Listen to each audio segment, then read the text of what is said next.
हम एगो रसियन से बात करब तो रूसी में बोली, जर्मनी में बोली, चाइनीज मंदारिन में बोली, चाइनीज भाषा बोली, तो हम भोजपुरी कहें भोजपुरी कहे ना बोलब। एकरा में का बेइज्जती के बात है, एकरा में गर्व महसूस होके चाहिए।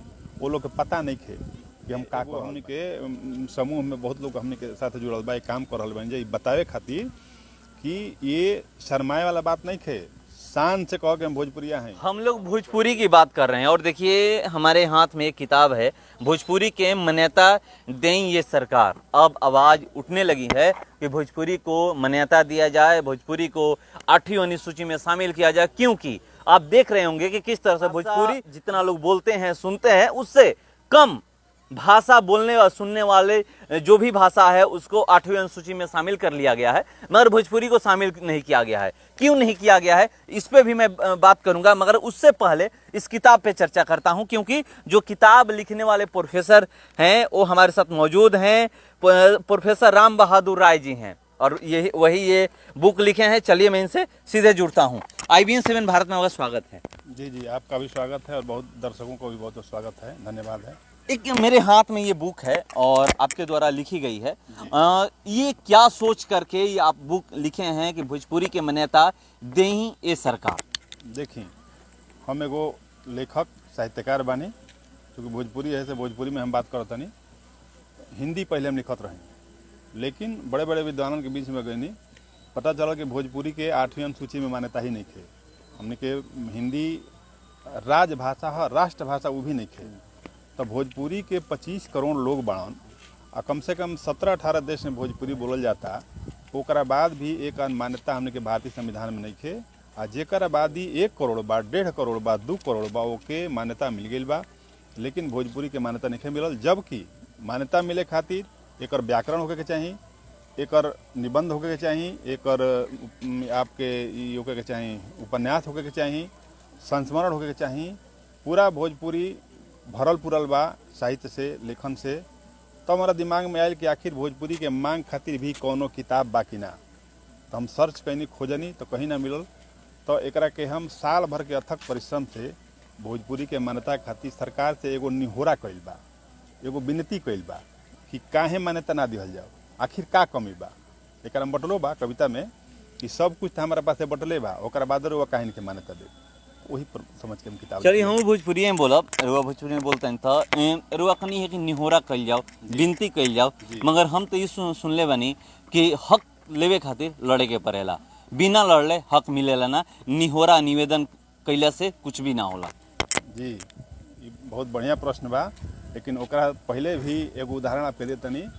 भारतीय स्वतंत्रता संग्राम, अंग्रेजन के भारत जब गुलाम रहे तब पहले निहोरे से शुरू भइल। महादेव गोविंद रानाडे, गोखले और गांधी, तीनों लोग एक दूसरा के शिष्य रहे लोग। गांधी जी के गुरु गोखले, गोखले के गुरु रानाडे। तो ये लोग अनुनय विनय निहोरा के राजनीति करे शुरू कई लोग, एक प्लेटफार्म तय लोग कई, प्लेटफार्म बनावल लोग। ओकरा बाद कोनो दल आइल, जो बात कहतनी आप कि छीने वाला, तो एगो पहले प्लेटफार्म बनावे पड़ेला। वो प्लेटफार्म पर खड़ा होकर के जगह चाहिए, आ जब खड़ा हो जाई तब काल छीनियो सकत नहीं। तो ये प्लेटफार्म बनाओ तनी हम सब भोजपुरिया एगो जन आंदोलन के रूप ले ले। ये तरह किताब पढ़ो, अगर दिमाग में बात आओ कि भाई हमने के मान्यता चाहे, आ काहे खातिर मान्यता चाही, का फायदा बा एकरा से, ई जनावल जरूरी बा। एकरा खातिर किताब लिखल बा। का फायदा बा, फायदा बता दी। फायदा तो बा कि पहले तो रोजगार सृजन बा। अभी वहाँ के पांडे जी कनी हो कि लोक सेवा आयोग में आ जाई, हर जगह हाई स्कूल इंटर में पढ़ाई होखे लगी।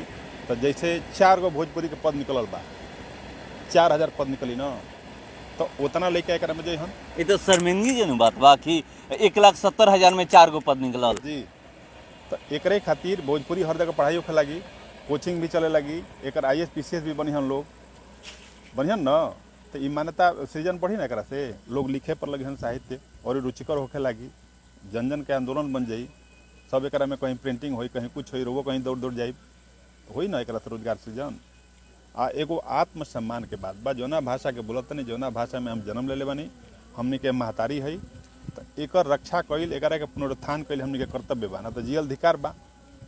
वही खातिर किताब लिखल भाई। अभी भोजपुरी की जौन स्थिति बा लागत कि मतारी के लोग इज्जत करता। जी, करे के पड़ी, हमनी के वही खातिर खड़ा बनी जा, इज्जत करही के पड़ी आपके। एक में कहे के दूर नहीं खे, इज्जत करे के पड़ी, करता पहले से काफ़ी सुधरल बा, पहले से बहुत ज़्यादा सुधरल बा। पहले ए तरह आपो कहीं ना पूछले हो खब, साल भर पहले धीरे धीरे बढ़ता ना, वही तरह बढ़ी।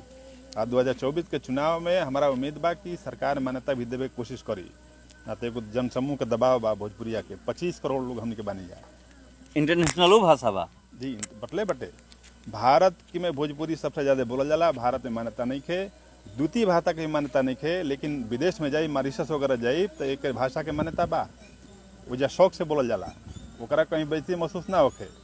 एजा 2 शब्द अंग्रेजी फुट्टू फुट्टू आगे बोलता लोग, माने हिंदी अंग्रेजी बोले ना आई, भोजपुरी से परहेज लोग करता, अंग्रेजियो बोलवा दे तो ना बोले पाई लोग, भोजपुरी भी आसान नहीं खे बोलल, सब कहीं ना बोल पावेला लोग, कहीं बाहर जाला लोग तो हैजा से निकले वो क्षेत्र से जैसा ही निकले लोग, चाहे उत्तर प्रदेश चल जा लोग, चाहे मध्य प्रदेश जा, चाहे बंगाल में चल जा, चाहे जहाँ भी बा, जौन भी अलग राज्य में चल गया के बाद महाराष्ट्र में जाए तो जैसे मराठी है तो हम पहले प्रयास कर ले मराठी में बोली, गुजरात से गुजराती निकले तो गुजराती चीज ढूंढे ले, लेकिन हाँ एजा से भोजपुरी भाषी अगर बाहर जाले तो कहीं ना बोल पावे भोजपुरी में।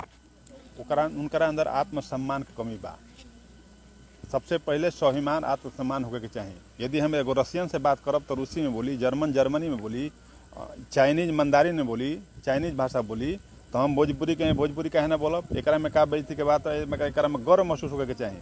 वो लोग के पता नहीं खे कि हम का कर रहल बनी। इहे एगो हमनी के समूह में बहुत लोग हमनी के साथ जुड़ल बा, काम कर रहल बनी, बतावे खातिर कि ये शर्माए वाला बात नहीं खे, शान से कह के हम भोजपुरिया हैं। ये राजू ओझा के घरे हम निकाल बनी जा, यहाँ के एजा ना हैदराबाद में जाकर परचम लहरले बनी, जबकि भारत के हिंदी के राष्ट्रभाषा बनावे के प्रयास होखे लागल तो दक्षिण भारत के लोग सबसे पहले विरोध कल कि नहीं राष्ट्रभाषा ना बने देव जा, तेलुगु तमिल कन्नड़ मलयालम ई भाषा बने के चाहिए, ना तो हिंदी ना बनी, तो हिंदी के राष्ट्रभाषा ना बने के राजभाषा बनावल गई।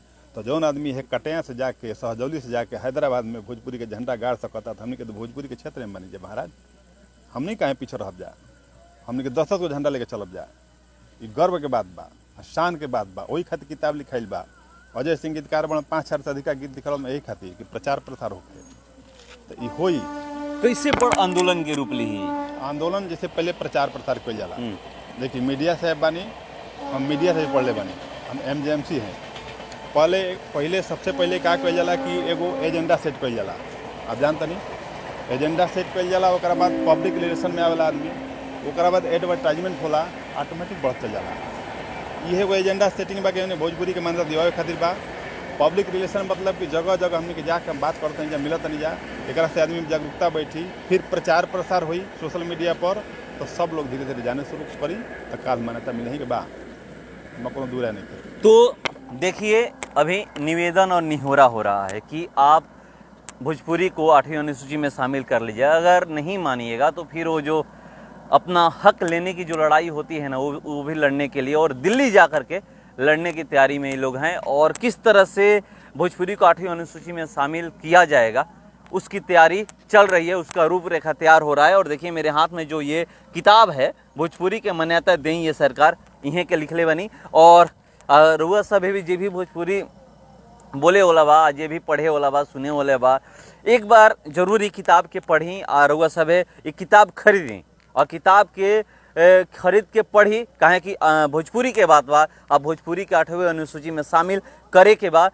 तो सबके लागे के पड़ी, एक आदमी के लगला से ना हुई, 2 आदमी के लगला से ना हुई, जब तक पूरा भोजपुरी समाज ना लगिए में तब तक नीचे होके होला। और जब भी जरूरत पड़े तो जहाँ भी जरूरत पड़े तो ये आगे बढ़ता ओकरा पीछे पीछे चले के बा और साथ देवे के जरूरत बा, तब जाके भोजपुरी के 8वीं अनुसूची में शामिल सरकार करी। इंतजार करी कहिया बड़ आंदोलन के रूप लेता, काहे की तैयारी शुरू हो गई बा। फिलहाल इसके बारे में इतना ही, बने रहिए हमारे साथ, नमस्कार।